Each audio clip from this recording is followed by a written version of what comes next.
Some people find the notion of being in a serious long-term relationship comfortable, while others find it unsettling. If this describes you, don't be alarmed. It doesn't mean you're incapable of loving or being in a relationship. If you're not sure you have a fear of commitment, today we'll go over several signs to look out for if you suspect you're afraid of commitment. So stick with the video till the end to know the complete details. Now let's begin. Always want to keep things casual. The essential word here is always, since just because you want to date someone casually now and then doesn't mean you're afraid of commitment. For instance, if you just relocated to a new location and want to focus on meeting friends and familiarizing yourself with the place, your main emphasis may not be trying to develop your fling into a serious relationship. If, on the other hand, you've never felt the desire to date someone more seriously than going out to dinner once in a while and breaking up after a few months, you might want to think about why that is. This is maybe a sign of a wider aversion to serious commitment. Scared of getting hurt. People who are afraid of commitment may use the hot stove rule to approach their relationships. Let us clarify before we lose you. Psychologist Douglas McGregor proposed that if a child or anyone for that matter touches a hot stove, the resulting painful burn teaches them never to do so again. People who have been metaphorically burned by a prior relationship may shun strong, romantic relationships, commitments in order to avoid being harmed again. If your ex cheated on you, for example, you may have a paralyzing worry that your current spouse will do the same thing whenever they say they have to work late, go on a business trip, or spend time with friends. These anxieties and concerns that they might be lying stem from your uncertainty as a result of your cheating ex breaking your heart. It is difficult but not impossible to learn to trust new companions following a severe heartbreak. You self-sabotage. Another sign is that you are the one who sabotages potential relationships rather than allowing them to terminate naturally. Some people who do this feel bad for injuring not only themselves but also their partners. It's, however, a lot more involved than merely destroying something excellent for no reason. For example, you can be so pleased in your relationship that you're afraid it won't last much longer. So instead of waiting for it to end, you rush things and do something that causes the relationship to end. Even if you were so pleased previously, you'll have some control over how and when it ends this way. Convinced yourself that you don't want to commit. When trying to figure out if you're afraid of commitment, it's crucial to reconsider your perspective on the subject. Many people who tell themselves they don't want to commit are simply afraid of taking such a risk and have convinced themselves that they don't want to commit in the first place. For example, if you're doing well in your job and want to devote the next few months or years to that element of your life, that's perfectly fine. If, on the other hand, you use your job as an excuse to avoid committing to someone, you may have a major commitment phobia. Don't open up. Is it difficult or unsettling for you to express your emotions to others? These feelings may go hand in hand with a fear of commitment if you are aloof, cold, or emotionally removed from those who care about you and whom you care about as well. Being vulnerable and open with your partner is, at the end of the day, an important component of being in a relationship. If you're terrified of it, you're probably not in the appropriate frame of mind for a long-term relationship. You disappear quickly.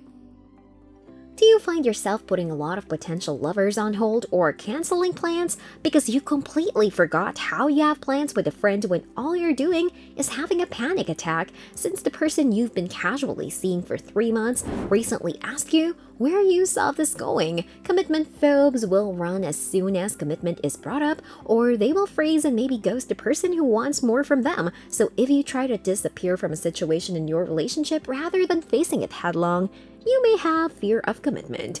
You have a bunch of people in rotation. I'd like to start off by saying that dating numerous people at once is perfectly acceptable as long as everyone practices safe sex and all parties agree to a non-monogamous relationship in the event that your relationship status comes up. But according to some experts, dating numerous individuals at the same time might sometimes indicate a lack of commitment. Maybe the individual wants to keep their options open, or having a large pool of potential companions makes them feel feel like they don't have to choose just one. However, a preference for non-monogamy does not necessarily imply a fear of commitment. There are plenty of happy, committed couples who like spending time with others, so be honest about your motivations. Even with a central partnership, does non-monogamy make you happy, or does the thought of just one person makes you feel a sense of dread that you can just put your finger on?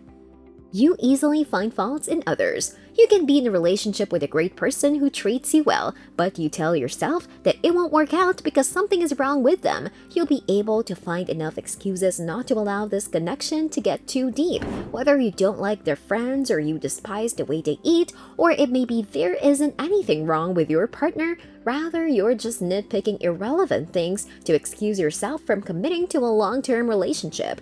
You don't feel emotionally attached. According to 2010 research on romantic commitment, sentiments of commitment might arise as a response to feelings of worry or fear about losing a spouse. If you're emotionally invested in the relationship and want it to last, you're more likely to put in the effort required to keep it going.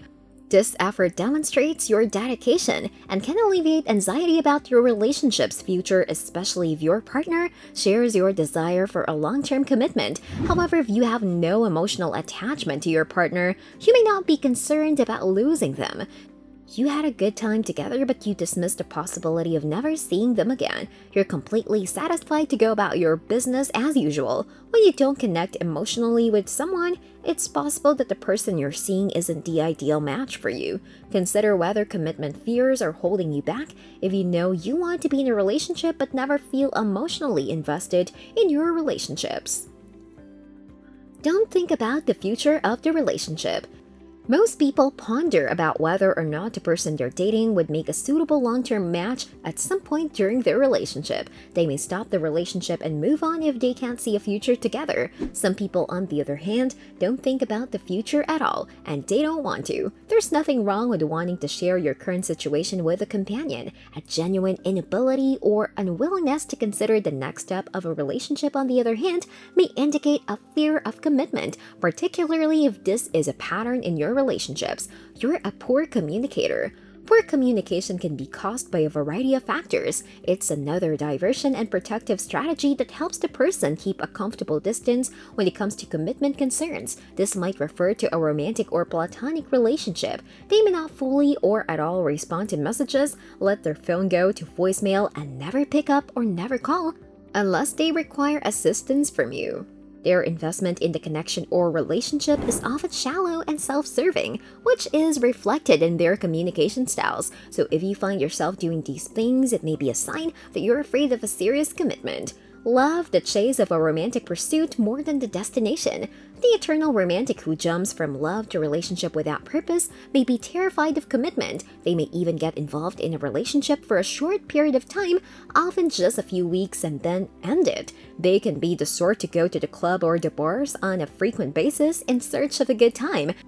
That may not even be malicious. They may simply want to have a nice time rather than cope with all of the responsibilities that come with a long-term commitment, and this is a crucial factor. Just because someone has a problem with commitment doesn't mean it's a bad or negative thing. Some people simply do not want to be tied down or in any type of long-term relationship, and that's perfectly fine. People should have the freedom to live their lives as they see fit. The issue arises when a third party attempts to impose their own viewpoints on how that person should live their life, frequently in the hopes of forming a relationship or making a commitment. That's a poor decision that will only result in heartbreak and frustration, since neither party understands what they want from the interaction. Expect to not be able to tame or heal someone you believe has commitment difficulties because they may not have any at all. That could simply be their personal preference for how they wish to conduct their lives.